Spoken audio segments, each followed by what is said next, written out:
Good morning. Our next topic is equations reducible to a pair of linear equations in two variables. यानी ऐसे equation जिनको पहले हम reduce करेंगे pair of linear equation in two variables में और उसके बाद उसको सॉल्व करेंगे. Exercise 3.6 I. Question number first. First question is 1/2x plus 1/3y equal to 2 and 1/3x plus 1/2y equal to 13/6. तो यहाँ पर अगर हम देखें तो 1/x दोनों इक्वेशन में है और 1/y ये भी दोनों इक्वेशन में है. तो सबसे पहले हम 1/x और 1/y को कोई दूसरे वेरिएबल्स के टर्म में लिख लेंगे. मान लिया 1/x equal to u, 1/y equal to v. तो 1/x की जगह u रखेंगे, 1/y की जगह v रखेंगे. तो इक्वेशन हमारे बन जाएंगे u/2 plus v/3 equal to 2. ये फर्स्ट इक्वेशन होगा. और u/3 plus v/2 equal to 13/6 ये सेकेंड में हो जाएगा. एलसीएम लेंगे 6 या 6 से मल्टीप्लाई कर दें दोनों इक्वेशन को. तो हमारा बन जाएगा 3u plus 2v equal to 12 और 2u plus 3v equal to 13. इनको हमने मान लिया इक्वेशन नंबर 1 एंड 2. इसके बाद इनको हमें सॉल्व करना है. तो सॉल्व करने के लिए हम मान लिया हमने एलिमिनेशन मेथड यूज़ किया. तो हमने v को एलिमिनेट किया यहाँ पर. तो v को एलिमिनेट करने के लिए फर्स्ट इक्वेशन में 3 से मल्टीप्लाई किया, सेकंड इक्वेशन में 2 से मल्टीप्लाई किया. तो इक्वेशन हो जाएगा 9u plus 6v equal to 36. दूसरे में करेंगे 3 से तो ये होगा 4u, 2 से करेंगे तो ये होगा 4u plus 6v equal to 26. Subtract किया तो 6v से 6v कैंसिल. तो ये बचेगा 5u इक्वल टू 10 या u इक्वल टू 2. और u की इस वैल्यू को हमने इक्वेशन फर्स्ट में सब्स्टिट्यूट किया. तो v की वैल्यू हमारे आएगी 3 और u हमने माना था 1/x इक्वल टू 2 है. क्रॉस मल्टीप्लाई किया तो 2x इक्वल टू 1 या x equal to 1/2. v equal to 1/y माना था तो इक्वल टू 3 है. क्रॉस मल्टीप्लाई किया 3y इक्वल टू 1 तो y इक्वल टू होगा 1/3. Next we come to the second part. Second part is 2/√x plus 3/√y equal to 2, 4/√x minus 9/√y equal to -1.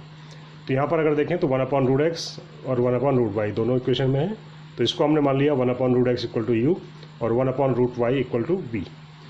और इसकी जगह u v रखेंगे तो equation हमारे बन जाएंगे 2u plus 3v equal to 2 and 4u minus 9v equal to -1. यहाँ पर अगर हम देखें हम v को एलिमिनेट करेंगे तो इसके लिए इक्वेशन फर्स्ट में हमने 3 से मल्टीप्लाई किया और तो आएगा 6v plus 9v equal to 6. और सेकेंड इक्वेशन को उसमें ऐड कर दिया तो यहाँ से 9v ये हमारा कैंसिल हो जाएगा. तो बचेगा 10v इक्वल टू 5 या u इक्वल टू 1/2. इसके बाद u की ये वैल्यू हम रखेंगे इक्वेशन नंबर 1 में. तो v हमारा आएगा 1/3. तो u आया 1/2 ये इक्वल टू होगा 1/√x के. क्रॉस मल्टीप्लाई किया तो √x इक्वल टू 2 या x equal to 4. Similarly 1/√y equal to 1/3 आया. तो यहाँ से √y इक्वल टू आएगा 3 या y की वैल्यू आएगी यहाँ से 9. तो x इक्वल टू होगा 4 और y इक्वल टू होगा 9. नेक्स्ट हम आते हैं इसके फोर्थ पार्ट पर. फोर्थ पार्ट है 5/x-1 plus 1/y-2 equal to 2 and 6/x-1 minus 3/y-2 equal to 1. तो यहाँ हमने देखा तो 1/x-1 दोनों में है और 1/y-2 भी दोनों इक्वेशन में है. तो इसको हमने मान लिया 1/x-1 को u और 1/y-2 को v. तो इक्वेशन में बनेगा हमारा 5u plus v equal to 2 and 6v minus 3v equal to 1. इसको हमने मान लिया इक्वेशन नंबर 1 एंड 2. यहाँ से हमने v को एलिमिनेट करेंगे तो इसके लिए इक्वेशन नंबर 1 में हमने 3 से मल्टीप्लाई किया तो आएगा 15u plus 3v equal to 6. First second equation है 6u minus 3v equal to 1. दोनों को ऐड किया 3v से 3v कैंसिल इक्वल टू होगा 21v u इक्वल टू 7 या u इक्वल टू 1/3. इसके बाद u की ये वैल्यू हमने सब्स्टिट्यूट की इक्वेशन नंबर 1 में. तो v आएगा यहाँ से 2 माइनस 5/3 या 1/3. u हमने माना था 1/x-1 तो ये इक्वल टू होगा 1/3 के. तो यहाँ से आएगा x क्रॉस मल्टीप्लाई करेंगे तो x-1 इक्वल टू 3 या x equal to 3 + 1 4. Similarly 1/y-2 ये इक्वल टू 1/3 होगा क्योंकि v माना था हमने इसको. तो y क्रॉस मल्टीप्लाई किया तो y-2 इक्वल टू 3 या y इक्वल टू 3 + 2 5. तो x की वैल्यू होगी 4 और y की वैल्यू होगी 5. उसके बाद नेक्स्ट आते हैं हम 8th पार्ट पर. इसके 8th पार्ट है 1/3x + y plus 1/3x - y equal to 3/4 and 1/2 into 3x + y minus 1/2 into 3x - y equal to -1/8. यहाँ पर अगर देखें तो 1/3x + y और 1/3x - y इसको हमने यहाँ मान लिया u और v. तो इक्वेशन हमारा बन जाएगा u plus v equal to 3/4. ये इक्वेशन मान लिया हमने 1. दूसरे में अगर रखेंगे तो u/2 minus v/2 equal to -1/8. 2 से इसको मल्टीप्लाई किया तो ये हो जाएगा u minus v equal to -1/4। ये इक्वेशन मान लिया हमने सेकेंड। यहाँ से v के कोफिशिएंट हम आराम से आसानी से इसको हम एलिमिनेट कर सकते हैं। तो इक्वेशन 1 और 2 को हमने ऐड कर दिया, तो v हमारा एलिमिनेट हो जाएगा। तो 2u इक्वल टू आएगा 1/2 या u इक्वल टू आएगा 1/4। और u की वैल्यू हमने इक्वेशन नंबर 1 में पुट की, तो यहाँ से v की वैल्यू ये आएगी 3/4 - 1/4 इक्वल टू 2/4 या 1/2। इसके बाद u हमने माना है 1/3x + y equal to 1/4, cross multiply करेंगे तो 3x + y इक्वल टू 4, ये इक्वेशन मान लिया थर्ड। v माना है 1/3x - y इक्वल टू 1/2 आया, तो क्रॉस मल्टीप्लाई किया तो ये आएगा 3x - y इक्वल टू 2। अब यहाँ पर इक्वेशन 3 और 4 ये हमारे x और y में इक्वेशन दोबारा बन गए। इसको हम दोबारा से सॉल्व करेंगे। सॉल्व करने के लिए यहाँ पर देखें तो y आसानी से एलिमिनेट हो सकता है, तो दोनों इक्वेशन को हमने ऐड किया तो y हमारा कैंसिल हो जाएगा। तो ये बचेगा 6x इक्वल टू 6 या x इक्वल टू 1, और x की ये वैल्यू हमने पुट की इक्वेशन नंबर थर्ड में, तो y आएगा 1। तो x की वैल्यू भी 1 आएगी और y की वैल्यू भी 1 आएगी। Next we come to question number second है, formulate the following problems as a pair of equations and hence find their solutions. First part है, Ritu can row downstream 20 kilometre in 2 hours and upstream 4 kilometre in 2 hours. Find her speed of rowing in still water and the speed of the current. तो हमने मान लिया कि let the speed of rowing in still water is x kilometre per hour and speed of the current is y kilometre per hour. Still water में उसकी speed है x और current की स्पीड है y किलोमीटर पर आवर। तो speed of rowing upstream में current की speed minus होगी, यानी x - y kilometre per hour हो जाएगी, और speed of rowing downstream में करंट की स्पीड प्लस हो जाएगी, यानी x + y kilometre per hour. हम जानते हैं time equal to distance upon speed, इसका हम यूज़ करेंगे। फर्स्ट केस हमारा है कि Ritu can row downstream 20 kilometre in 2 hours. तो टाइम है 2 आवर्स, डिस्टेंस है 20 किलोमीटर, स्पीड हो जाएगी डाउन स्ट्रीम में x + y। तो 2 इक्वल टू होगा 20/x + y, क्रॉस मल्टीप्लाई किया तो 2 × x + y इक्वल टू 20 या x + y इक्वल टू 10। इसको हमने मान लिया इक्वेशन नंबर सेकेंड केस है हमारा, Ritu can row upstream 4 kilometre in 2 hours. तो time 2 hours equal to distance 4 kilometre upon speed होगी अप स्ट्रीम में x - y kilometre, cross multiply किया तो x - y इक्वल टू 2। ये होगा इक्वेशन नंबर सेकेंड मान लिया हमने इसको।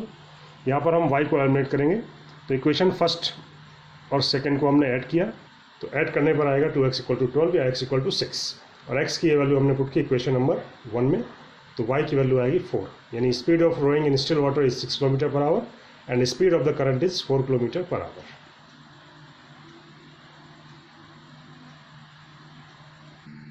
Next is second part.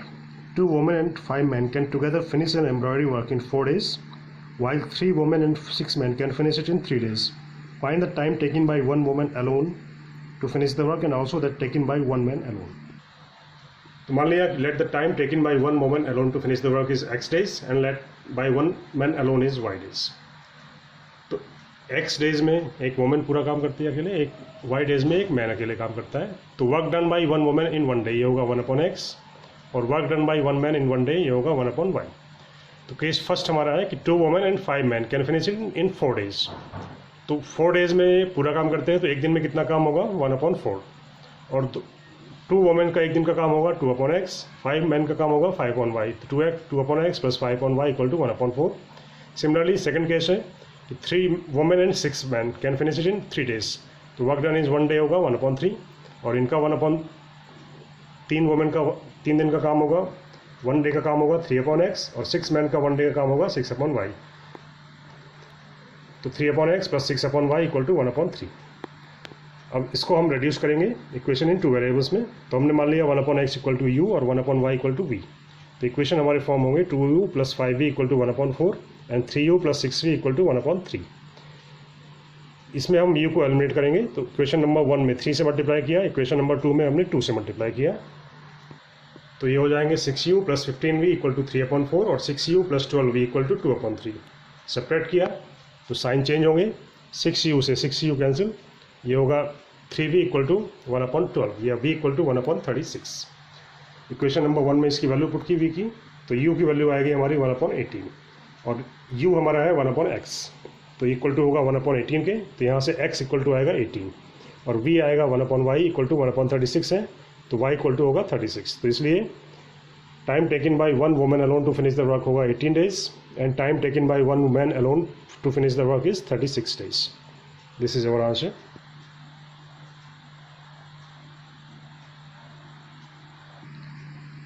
Next is part 3rd. Ruhi travels 300 km to her home partly by train and partly by the bus.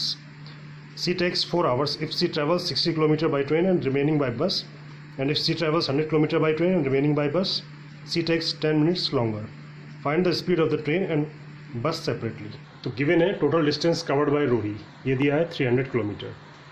मान लिया speed of the train is x km per hour and speed of bus is y km per hour. तो formula हमें मालूम है time equal to distance upon speed.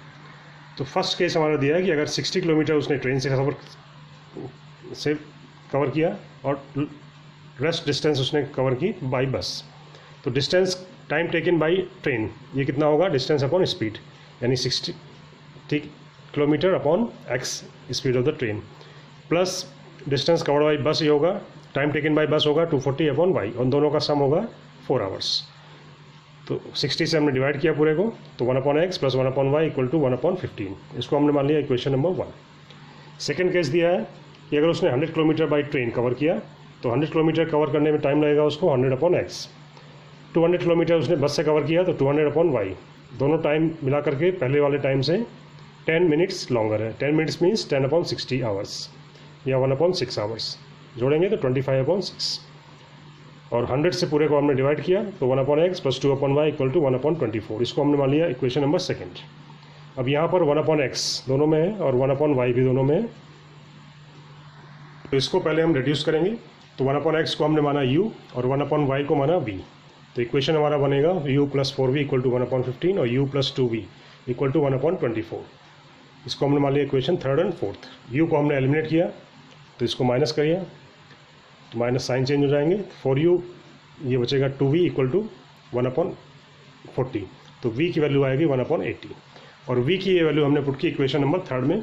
तो u इसकी value आ जाएगी 1 upon 60 और u हमारा है 1 upon x equal to 1 upon 60. तो x की वैल्यू आएगी 60 kilometre per hour and 1 upon y v की वैल्यू है और ये है 1 अपॉन 80. तो ये y की वैल्यू यहाँ से आएगी 80 किलोमीटर पर आवर.